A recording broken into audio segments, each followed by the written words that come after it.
சிவகங்கை மாவட்டம் திருப்பத்தூரில் முன்னாள் அமைச்சர் பெரிய கருப்பனுக்கு எதிராக தவேக வேட்பாளர் ஒரு ஓட்டில் தான் ஜெயிக்கிறார். ஜெயிச்ச அடுத்த 2வது நாளே வந்து பெரிய கருப்பன் வந்து ஹைகோர்ட் போயிடுறாரு. தபால் வாக்கு எண்ணிக்கையில் தவறு நடந்திருக்கு, இல்லை நான் தோற்றுருக்க மாட்டேன் அப்படின்னு சொல்லிட்டு அந்த கோர்ட்டு வந்து இப்போ 3 நாளாக அது ஹியரிங்கில் இருந்துகிட்டு இருந்தது.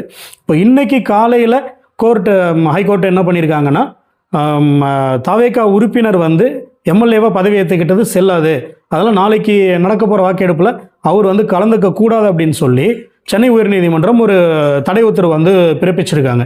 வழக்கு வந்து இருக்கு கோர்ட்டில், ஏற்கனவே நிறைய கேசஸில் இந்த மாதிரி ஆகியிருக்கு. எம்எல்ஏ மேலே கேஸ் இருக்குது, இது விஷயமா ஜெயிச்சது விஷயமா கேஸ் இருக்குன்னா அவங்க சட்டசபையில் எம்எல்ஏவாக அவங்க பணிபுரிய முடியாது, அந்த பொறுப்புகளை அவங்க ஏற்றுக்கக்கூடாது அப்படின்னு சொல்லிட்டு அது ஒரு கேஸுமே நடந்துகிட்டு இருக்கு. இந்த விஷயமே இவங்க தவேக என்ன பண்ணுறாங்கன்னா, அதை எடுத்துகிட்டு இப்போது உச்சநீதிமன்றம் போயிருக்காங்க. இந்த தடை உத்தரவு வந்து ரத்து பண்ணணும், நாளைக்கு அவர் வாக்கெடுப்பில் கலந்துக்கணும் அப்படின்னு சொல்லிட்டு.